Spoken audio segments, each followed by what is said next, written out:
बिस्मिल्लाहिर्रहमानिर्रहीम, अस्सलाम वालेकुम। रेस्क्यू 1122 एबटाबाद की टीम आज एक बार फिर आपके सामने एक नई आगाही वीडियो के साथ हाजिर है। आज का जो हमारा टॉपिक है हम इस केस पे बात करेंगे कि हमारे पास अक्सर ऐसी इमरजेंसीज आती हैं जिसमें आंख के अंदर कोई जख्म, कोई चीज़ चली जाना या कोई ऐसा ऑब्जेक्ट लग जाना जिससे आपका आई बाल ख़राब हो जाता है या इसके अंदर जो जल है ये बाहर की तरफ निकल होता है, तो वहाँ पर वो लोग पैनिक हो जाते हैं कि अब इसके साथ क्या ट्रीटमेंट की जाए, और उनकी वहाँ पर गलत ट्रीटमेंट देने से उस बंदे की आँख गाया होती है।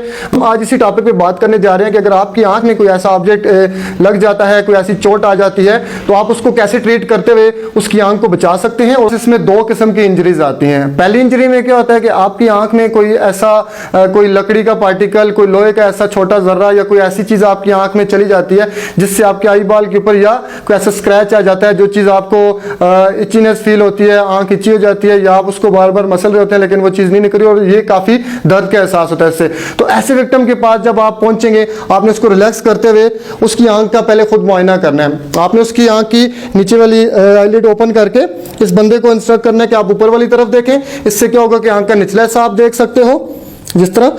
फिर ऊपर वाली आपने इसकी आईब्रो उठा के लैश आपने देखना है कि आप इस बंदे को इंस्ट्रक्ट करेंगे कि आप नीचे वाली तरफ को कोशिश करें देखें। इससे आई बॉल नीचे को घूमेगा और आपको ऊपर वाली सरफेस सारी मिल जाएगी। यहाँ पे आपने देख लिया। अगर तो कोई पार्टिकल सामने नजर आ रहा है तो आपने, आपके पास अगर नॉर्मल स्लाइन मौजूद है तो आपने नॉर्मल स्लाइन से उसको वॉश करके निकाल देना है। और अगर आप घर पे आपके पास नॉर्मल स्लाइन मौजूद नहीं है तो आपने जो फ्रेश पानी है हमारा ताज़ा पानी पीने का, उससे भी आप निकाल सकते हैं। उसका प्रोसीजर क्या होगा, मैंने इनकी गर्दन इस तरफ को नीचे झुका ली ताकि दूसरी आंख में पानी ना जाए या दूसरी आंख खराब ना हो। मैंने इनकी आईलैश यहाँ से ऊपर की, यहाँ पर मुझे पार्टिकल नजर आ गया और ये तैर रहा था यहाँ पर, तो मैंने इसकी मदद से इसको वॉश करते हुए यहाँ से इसको निकाल लिया। अब मैंने इसके बाद मुआयना किया तो मुझे पता चला कि आंख के अंदर ऐसी खराश आ गया जो इनको दर्द का एहसास दिलाएगी। तो मैंने इस आंख को यहाँ पर कवर करते हुए इनको फिर हॉस्पिटलाइज करना है। अब कवर किस तरह करना है, मैंने एक सॉफ्ट इस तरह से गाज लेना है। अगर तो आपके पास गाज पीस है तो ठीक है, नहीं है तो आपको साफ पट्टी, रुमाल कुछ ले सकते हैं। यहाँ आराम से इनकी आंख को कवर करके और इसको हमने फिर बैंडेज करनी है। अब इसके साथ हमने इनकी दूसरी आंख भी कवर करनी है, क्योंकि जब आपकी एक आंख को मैं बंद कर रहा हूँ और दूसरी आंख खुली छोड़ रहा हूँ तो आपकी दूसरी आंख जब मूवमेंट करेगी तो उसके साथ ये आंख भी मूवमेंट कर रही है। तो इससे जो आपका आंख के अंदर जख्म हुआ है वो ज्यादा बढ़ने का या उसका ज्यादा फैलने के भी इम्कानात है। तो आपने दोनों आंखें इनकी इस तरह बंद करनी है आराम से कि ये इनकी आंखें बंद करके, तो मैंने यहाँ पर आहिस्ता से इनको इस तरीके से इनकी आंखें बांध ली ताकि मैं इनको हॉस्पिटलाइज कर सकूं। और इस दौरान आपने इस पेशेंट को, इस विक्टिम को रिलैक्स रखना है। अब जैसे ये विक्टिम पैनिक हो रहा होगा क्योंकि मैं इसकी दोनों आंखें बंद कर रहा हूं तो ये पैनिक हो रहा होगा, आपने इसको पैनिक होने से बचाना है। इनको इजी बिठाए रखना है यहाँ पर ताकि ये पैनिक ना हो और यहाँ से फिर हम इनको आसानी से हॉस्पिटलाइज कर सकेंगे। तो ये थी वो पहला इस तरह का केस था कि जिसमें आपकी आंख में कोई छोटा पार्टिकल या कोई ऐसी चीज चलेगी जिसको आप आसानी से निकाल सकते हो। उस दौरान जो खतरात थे वो आपको बताए गए और उसको जो फर्स्ट एड हम लोग दे सकते थे उस वक्त वो हमने दे दी। अब इनको हम हॉस्पिटलाइज कर सकते हैं। अब हम इसके बाद आते हैं अपने दूसरे केस पे। दूसरे केस की तरफ बढ़ते हैं कि एक और केस इस तरह में आता है जिस तरह के कोई ऐसा ऑब्जेक्ट आपकी आंख में चला गया। इस ऐसे ऑब्जेक्ट की वजह से आप देख नहीं सकते, आपको शदीद दर्द महसूस हो रहा है और आप वहां पर मौके पर इस तरह से बैठे हैं। तो जैसे ही कोई बंदा आपके पास पहुंचेगा तो उसने आपको तिब्बी इमदाद क्या देनी है वो हम आपसे शेयर करने जा रहे हैं।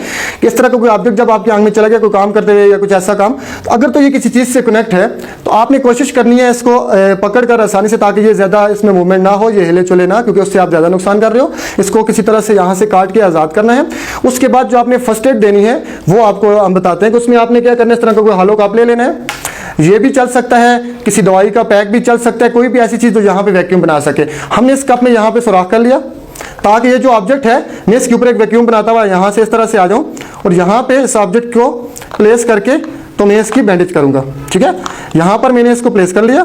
अब यहाँ पे बात आ गई बैंडेज की कि मैं बैंडेज कैसे करूंगा।